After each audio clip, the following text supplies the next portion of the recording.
vamos começar nosso quadro Menina Ajuda Menina. E eu trouxe hoje um assunto de papo calcinha pra gente falar sobre a cirurgia que eu fiz. E vamos começar pelo começo, né, pra todo mundo entender.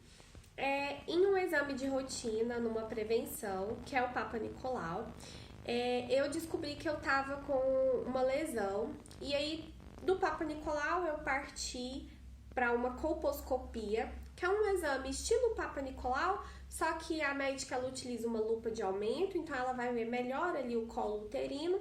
Ela aplica algumas substâncias, são alguns ácidos, para mudar a coloração de onde tiver lesionado. O que acontece? Ela viu algumas lesões, colheu o material dessa lesão e a gente encaminhou para biópsia. Quando o resultado da biópsia saiu, eu fiquei um pouco mais preocupada junto com a minha ginecologista, porque além de ser uma lesão de alto grau, ela era uma NIC3. O que acontece? Essas lesões, elas são causadas por HPV, que eu não sabia que tinha, e ele poderia nunca ter se manifestado, enfim, eu vou chegar lá. E aí, essas lesões, elas são divididas em NIC 1, 2 e 3. A NIC 3, ela é o último estágio da lesão para ela se tornar um câncer de colo uterino. Então, eu já estava bem avançado, e isso tudo porque eu fiquei um ano, eu pulei uma prevenção, que foi o ano passado. Por conta dessa pandemia toda, eu acabei me esquecendo. A gente ficou tão focado aqui com essa questão da Covid que, outros problemas de saúde ficaram de lado. E ela era sintomática, eu não sentia cólica, eu não tinha sangramento, até porque, como eu uso o DIU, eu não tenho menstruação, então não houve alteração no meu ciclo menstrual. Durante as minhas relações não havia sangramento, não sentia dor, não tinha corrimento diferente, nada, extremamente assintomática. Meu esposo também não teve absolutamente nenhum tipo de sintoma, muito menos visível, porque o HPV, ele corriqueiramente, ele gera umas verrugas e, a gente não teve nada, então não desconfiei. Enfim, o NIC3, ele já é, assim, um risco, porque dependendo, né, do nível que você deixa realmente chegar, um problema assim, a mulher, ela pode perder todo o útero, tem todo o processo de químio, de rádio, um câncer. Enfim, o meu não chegou a ser, e aí a gente já logo partiu para questão cirúrgica. A cirurgia é uma traquelectomia do tipo CAF, ela consiste em retirar, a médica ela corta, ela extrai o pedaço que está lesionado e ela cauteriza, ela vai queimar em volta daquele local onde foi feita a retirada, que é para garantir que nenhum pedacinho ali ao redor continue com lesão. Beleza, eu fiz a cirurgia, anestesia geral, deu super certo, não tive sangramento, não tive cólica. No dia da cirurgia, fica um leve incômodo, mas eu confesso que eu nem remédio tomei pra dor, porque foi algo assim, bem suportável. E a minha recuperação tá sendo ótima, e depois, né, do período da cirurgia em si, que, como eu disse, no dia só eu tive cólica, mas bem pouquinho, depois eu não tive nenhuma intercorrência. E o que acontece? Quando eu descobri que era HPV, eu fiquei muito chocada, eu fiquei sem chão, meu mundo caiu, porque eu não sabia como eu tinha pegado, quem tinha me passado, ou como eu ia conversar isso com meu esposo, porque eu sabia que ele ia querer entender como isso tinha acontecido, sendo que os nossos exames estavam todos em dias. Quando a gente se conheceu, a gente fez uma série de exames, todos os exames que vocês pensarem, nós fizemos. Só que exames para HPV não tem, porque enquanto o vírus está incubado, ele não aparece. E assim, eu não sei se em outros países, né, eu não sei se fora, existe algum tipo de procedimento que detecta o HPV.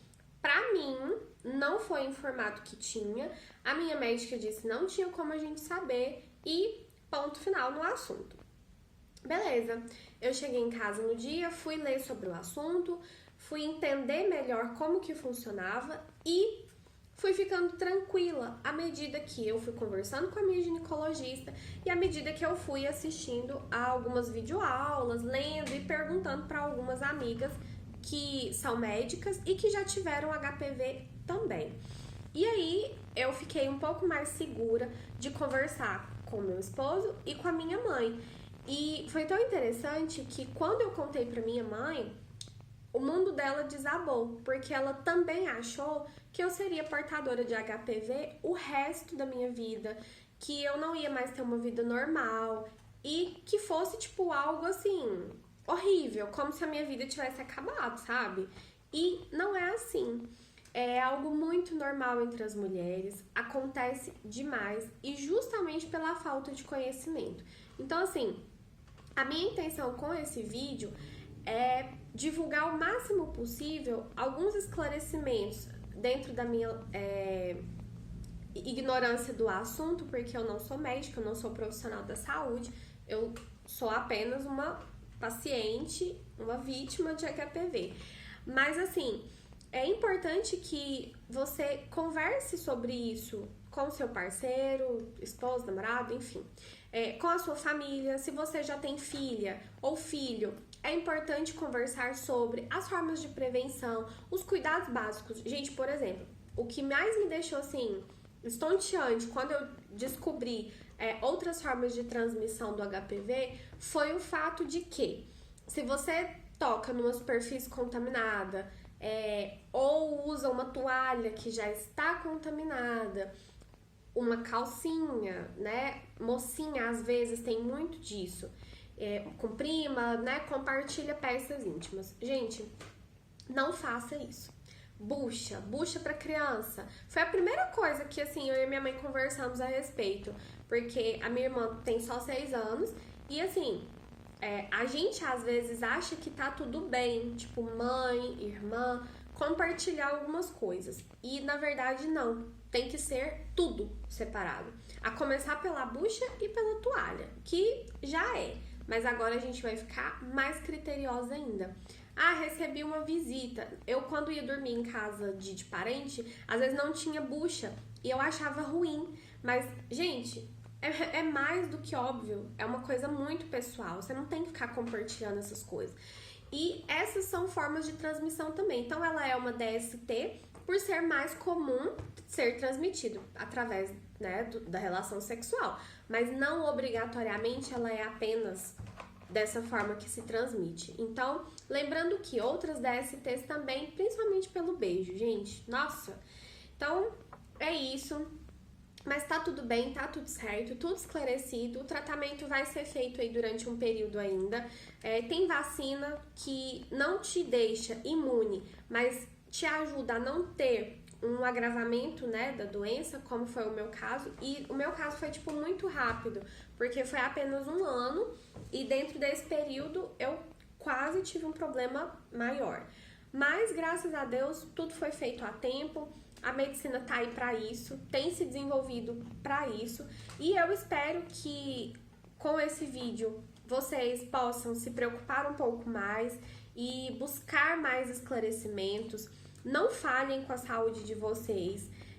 A gente só tem uma vida e a saúde ela não tem preço, né? A pandemia veio para mostrar isso pra gente. Então, se cuidem mesmo. Amanhã já é segunda-feira. Espero que vocês já marquem os seus exames de rotina, suas consultas, tudo que vocês tiverem para fazer que por algum momento estejam em atraso, tirem esse tempo para vocês, tá bom? Não esperem chegar num caos para tentar resolver, fica mais difícil. Então é isso, esse foi o vídeo de hoje e eu logo posto a respeito da biópsia que eu fiz na mama também. Então, um super beijo, fiquem com Deus e qualquer dúvida eu tô à disposição.